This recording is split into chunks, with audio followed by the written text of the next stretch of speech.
Hey guys, Trevy the Great here again with another awesome Warhammer 40,000 battle report.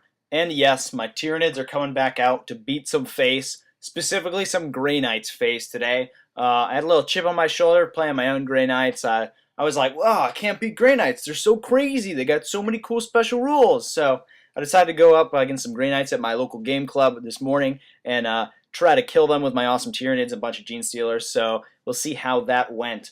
Now, a couple things I got to say about this game. First of all, we were going real fast with this game. It was towards the end of the gaming club, so we had to pack up pretty soon. So we were basically just trying to shoot through this game as fast as possible. I think we got through it in about an hour, which is pretty sweet, even though it is a 1,000-point game.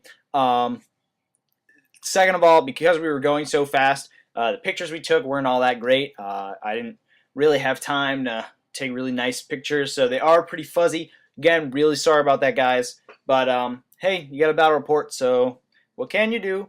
So I'll go through lists real quick. My opponent had a Grey Knight Strike Squad. They had a Demon Hammer, a Warding Stave, and 2 Psy Cannons, and then a bunch of Halberds. I don't remember how many Halberds. I think 6 Halberds. He had a Grey Knight Terminator Squad with a Demon Hammer and a Psy Cannon and the Brotherhood Banner, and then he had a squad of Paladins with I believe a Psy Cannon, and everybody had Psybolt ammunition, and they were all led by a Grandmaster with Psychotrope grenades and just a Nemesis Force sword. My Tyranid army, I knew that that those force weapons would be able to take down monstrous creatures real fast, so I didn't take any force weapons. Instead, I opted to go for a bunch of Gene Stealers, try to get the Simul off on those evil halberds, and just try to kill as many guys as possible. Well, I knew I would take casualties, but each Grey Knight's probably worth like 2 Gene Stealers, so we probably get some points back. So with that in mind, I ran a squad of 10 Ymgarl Gene Stealers. They're the elite choice that comes out of a piece of terrain. The piece of terrain I chose is that castle sort of on the left-hand side that all the Grey Knights are in. I chose that before he deployed, so it was a pretty good choice of terrain piece.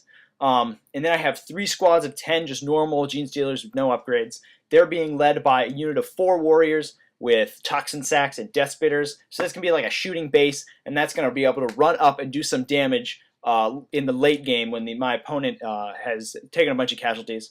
I took a unit of 16 just Termagants to be in order to take objectives, although that didn't really work out this game. And then it's all being led by a Warrior Prime with twin Bone Swords and what are those things called? The Death Spitters. Yes, that one. Boom. So, unfortunately, we rolled up Annihilation with Pitched Battle deployment, so not the best sort of set up for a Tyranid army, but it's still pretty good. So I ended up putting my Termagants in the corner over there, as you can see on the right-hand side. They're hiding in that ruin so they don't get shot to death and give up an easy kill point. Everything else is sort of deployed en masse on my left flank. My warriors are right behind that building with all the Gene Stealers sort of surrounding them. And then my Ymgarls are, like I said, lying in that building waiting to come up when the reserve roll comes up. My opponent deployed all his strike squads into that building that the Ymgarl Gene Stealers are going to come out of, and all his Terminators and Paladins and things right in the middle, ready to sort of deal with any situation that they would come upon. So real quick, this is the end of turn 1. Really not much has happened. We're both sort of out of range with shooting. I think I was able to do 1 or 2 wounds to that strike squad with the Death Spitters of the Warriors, but other than that, not much has gone on. But my Gene Stealers are moving up a little bit to put some pressure on those squads, although I think I'm going to take a lot of damage from shooting from those Psy Cannons and Psybolt Storm Bolters. So we'll see how we go on turn 2 and see if we can get to grips with the enemy and try to do some damage.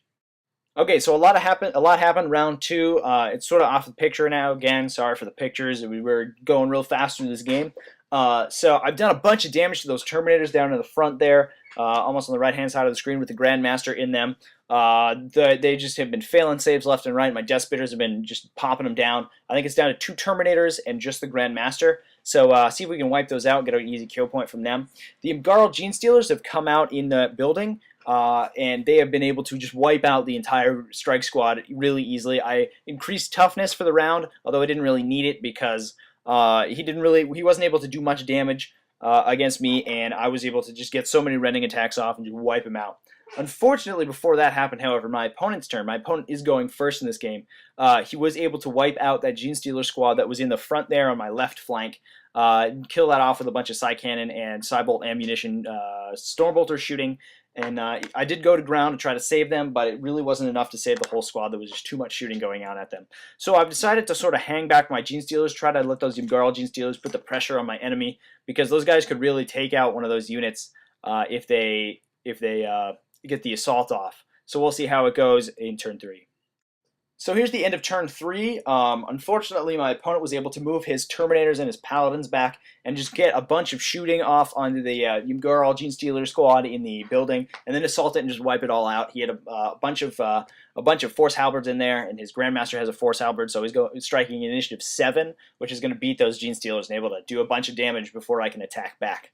So what I was going to do is move up with my with a bunch of my forces and try to get the assault off on that unit of Terminators out in the front, and then I'd probably be able to take the attack from the Paladins and then just be able to bog his army down and hopefully wipe him out with the number of Genestealers that I have.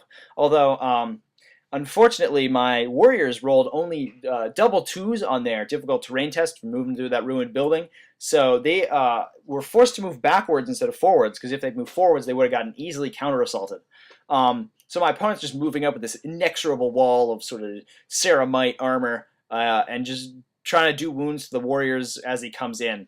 And I'm going to see next turn if I can just move up real fast with all of those fleet Genestealers and those Warriors and just try to get the assault off and get those 2 quick kill points from that Terminator squad, and then hopefully win the game. I think the Paladins, they're really tough to kill, but I think I can do it with enough Genestealer attacks, considering they all have Halberds, and none of them have actually the Nemesis Force Swords or Warding Staves that can save against those rending attacks. So with enough rending attacks, I should be able to wipe them out. So let's see how we do. Okay, stuff starts getting really exciting at the end of turn 4. My models do move up. My opponent moves up basically to try to bait me into attacking him, and my models move up to try to take out those Terminators real quick. And then I was going to move my Genestealers up and form a barrier around those Paladins, so the Paladins would be forced to assault the Genestealers or get assaulted themselves, and then my Warriors could get in, get those assaulting attacks, and be able to just wipe the squad out.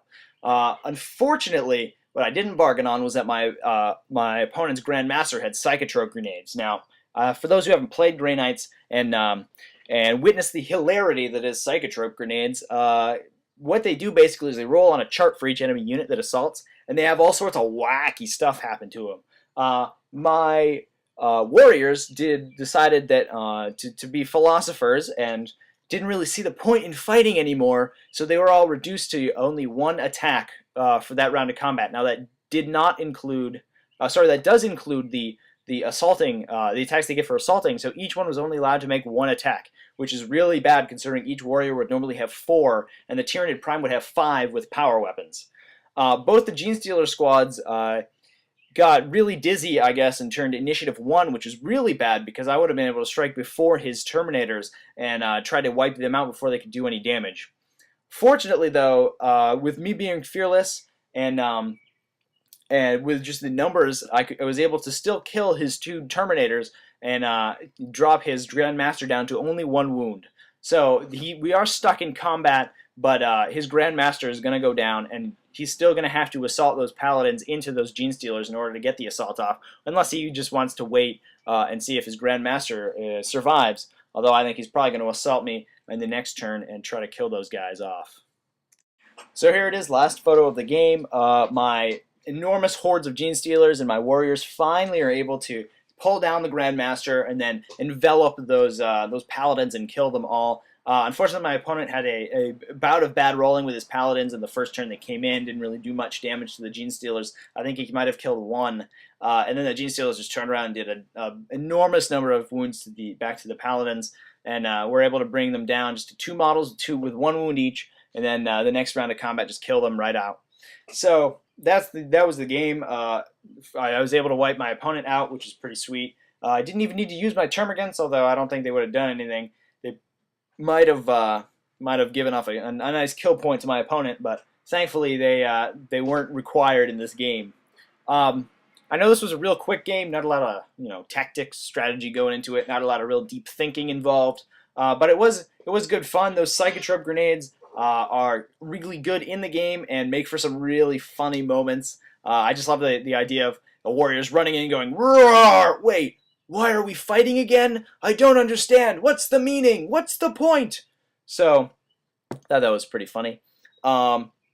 Otherwise, Grey Knights are a very nasty army, one of the toughest armies for Tyranids to beat, obviously, because they have a lot of force weapons. Tyranids have a lot of monstrous creatures that can go down easily to force weapons, and the Grey Knights have some nasty psychic powers. Fortunately, a lot of the psychic powers were diminished by Shadows in the Warp, which is a little bonus that that Tyranids get against the Grey Knights, but it is still a very tough match.